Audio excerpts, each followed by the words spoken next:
other day I was laying some pipe. Wait, is yours metal? Hey, you know Coletta. Let's get them boys to fly you down there real quick, pick it up, and come back. Looking at the car, it looks like it's twisted the... Auto's ready to go.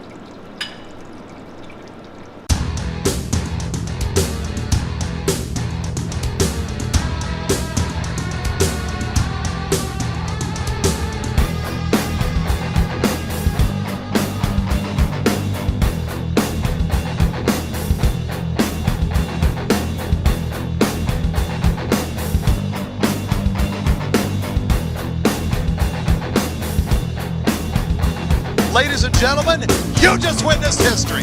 How about that?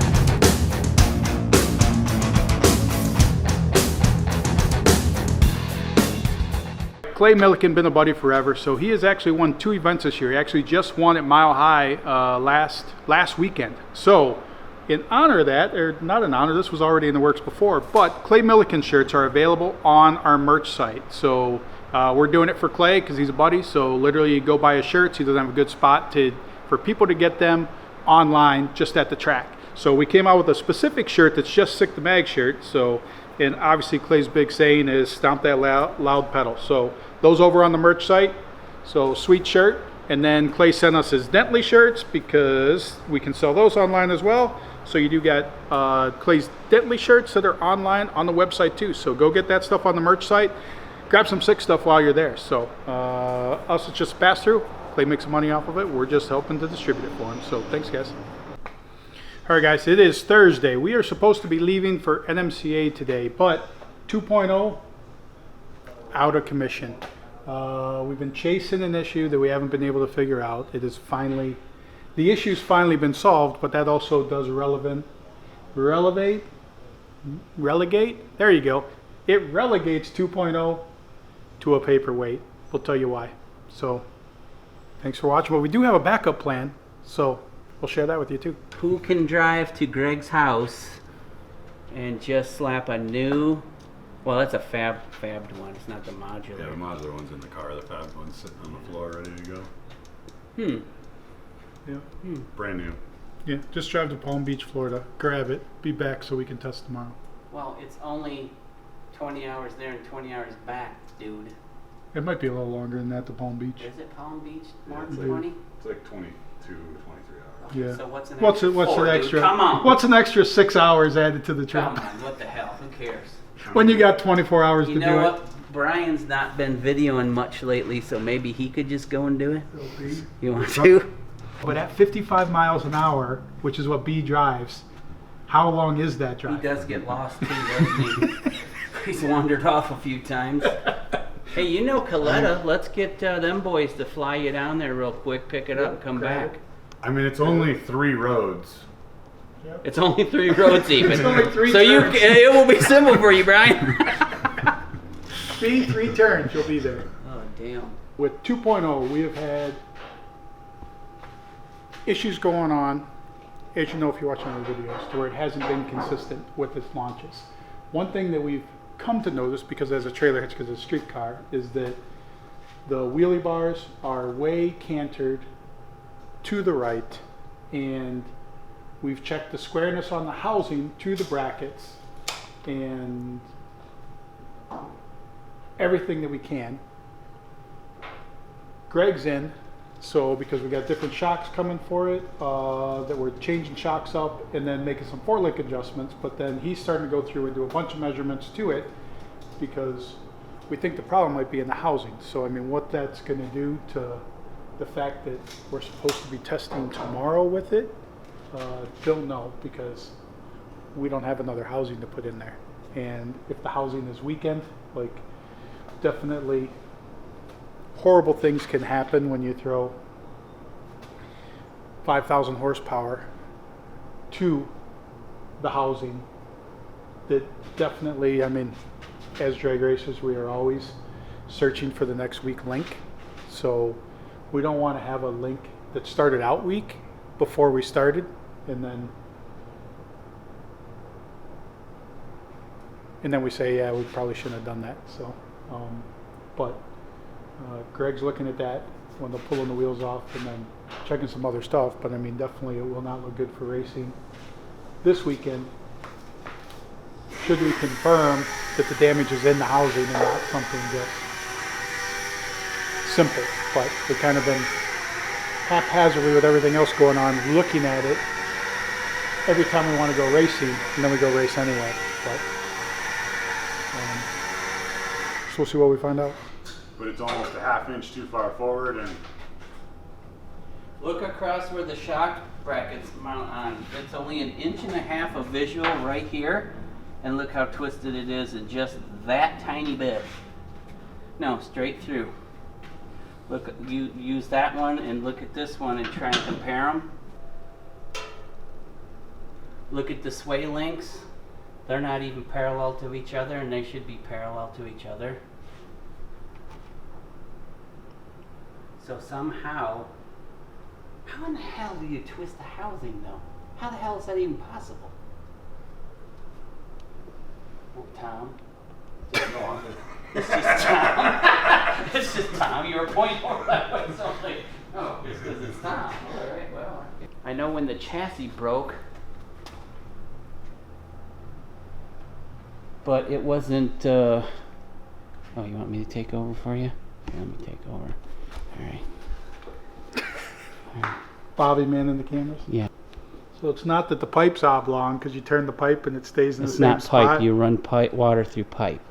It's tubing. Bobby, We've went over this before. the other day I Tom. was laying some pipe.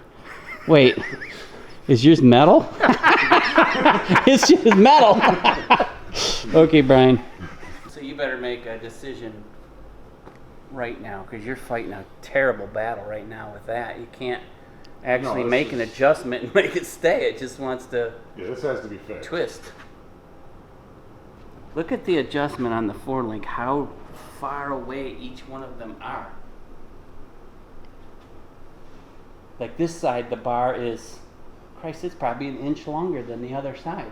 Yeah, I didn't measure that. I didn't. They're like this to one another. Which, looking at the car, it looks like it's twisted the. It looks like it did this to the housing on this side. It went kind of like that. It looks like it pulled the bracket outward in the front. Did you hit a bad pothole? Yes, lots of them. Is it like a Michigan pothole or a down south pothole?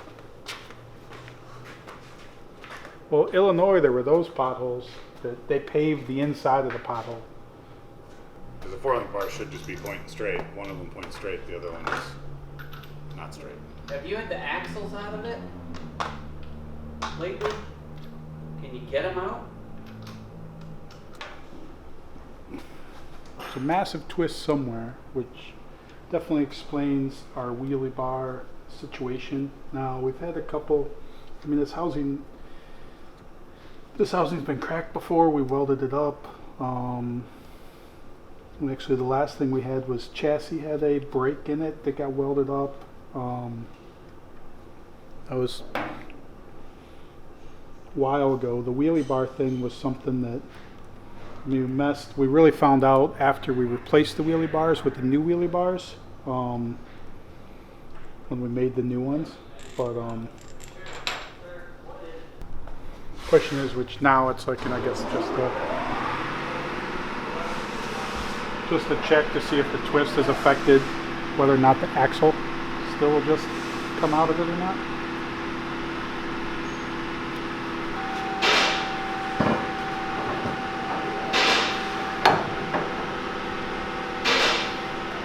Don't affect the axle coming in and out.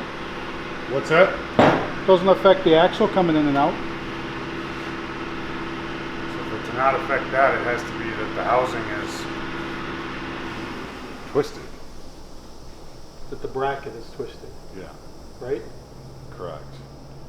Because the housing should still be square if that's going to slide in and out, if that's Yes. not bound up. Although Bob did say he had to re-weld that spindle in at some point. Correct. So I wonder if it cracked because the housing did twist, and then when he re-welded it, did he weld it back together where it's straight, but the housing is no longer straight? I don't know how much slop would have been in there. Right.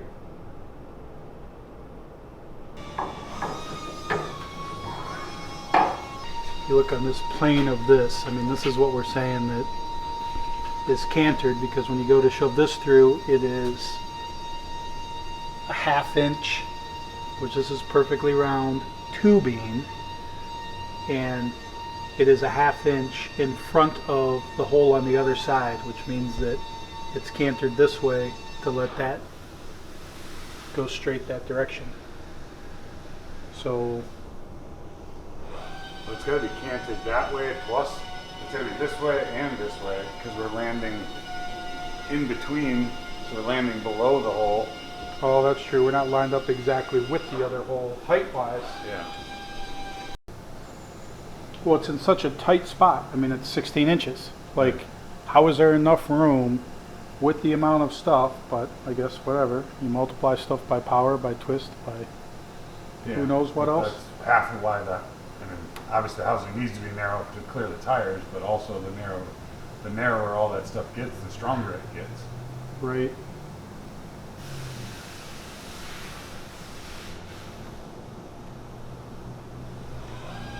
But clearly not strong enough.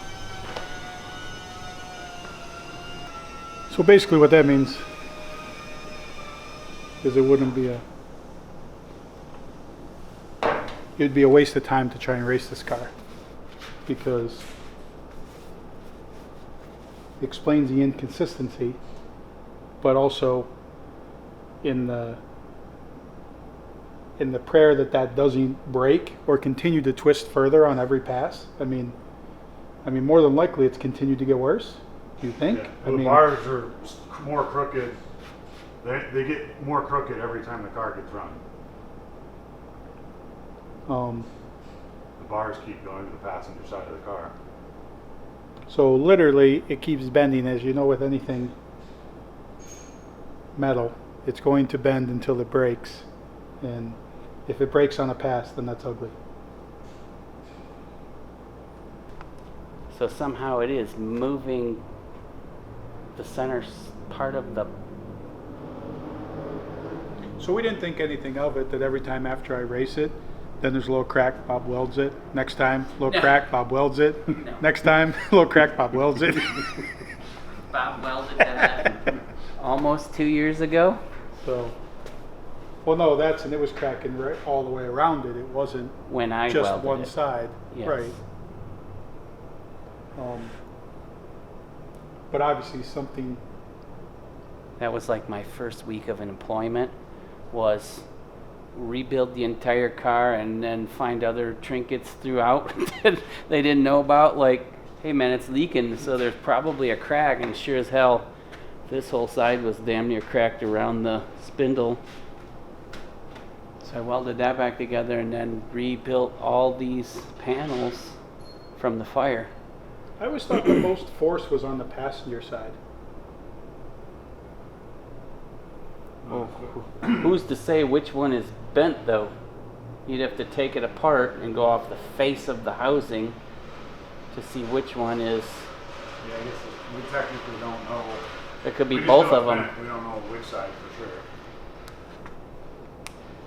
Well, we just think driver's side, because driver's side is where the spindle had to be repaired. Driver's side's where the frame was cracked at. Like, Driver's side's had a whooping. so. All right, NMCA race this weekend. With what we've discovered on 2.0, 2.0 is out of commission. So, but because of that being out of commission, I was going to run Pro Mod NMCA, and then we had the 8-car shootout. So I know one of the cars is not able to make the shootout. So next best thing is Aiden's car was the closest to ready to race. Obviously, it was just on 6 Summer. He did some stuff here with it, working on some tweaks and stuff like that to fix the stuff that him and Joey didn't fix during 6 Summer. But so we are going to take Aiden's car, and then Aiden will race at NMCA this weekend, and he'll actually be in the shootout. So we're at M1, get the front end on it, getting this stuff together, get it over to the other shop so we can get loaded in the rig, because we're actually already supposed to be there, but we're not there yet because we're still here. So and we still got other stuff going on with the Grudge car and the Durango and everything else. But that's where we're at. So we're gonna get this packed up, and we'll see you at NMCA.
I'm running a 13 and like a 9.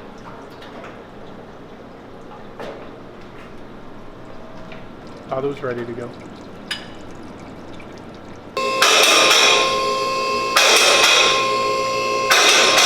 Possibly this front coil snapped down in when I did it. I took all these off and put them back on. So.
Now Aiden's car has issues, but we're going to take it to the other shop and then dissect it from there, because literally I only had a minute to come grab this, not stay here and troubleshoot it.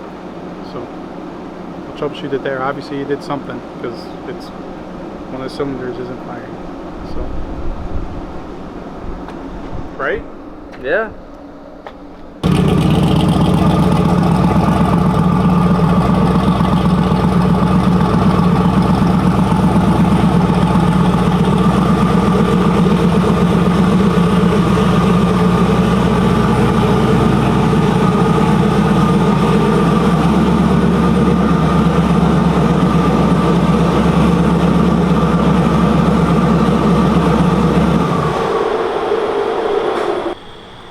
Well, bought all new spark plugs because those changed those last day of 6 summer. So I mean, they only have a couple hits on them, but going to a new event, new spark plugs, new oil, nice new everything. Fire it up, nothing's working, running like terrible, like more than one cylinder not firing. So push back in the shop, let the headers cool down a little bit, pull all the plugs, and it was like 3 out of 8 of the plugs were not firing. So, and it was just bad plugs, because put the old plugs in it and all 8 cylinders are firing now. So knew that because the air fuel ratios were different from the left to the right, and you could hear it, but it just was running like terrible, and it was backed by air fuel ratios being different. So one side only had 1 down, the other side had 2 or 3. It's kind of hard to tell on the one, but 2 or 3 down, not working. So, you know, you buy $5 a piece spark plugs and half of them don't work. So it's the good parts. All right, so Aiden was able to sorted out over it on one. We came back here. He pulled all the spark plugs. I mean, he'll tell you about it, but I mean, he pulled the. Oh, did you already cover that? Okay. So either way, I mean, more than likely we got to look at it, but more than likely out of the box bad spark plugs. So hopefully that is ready to roll. We're running late. There's supposedly a storm coming, so we're trying to get this thing loaded to get on the road. So we'll get the damn thing loaded and then see what it takes to get rolling. There you go.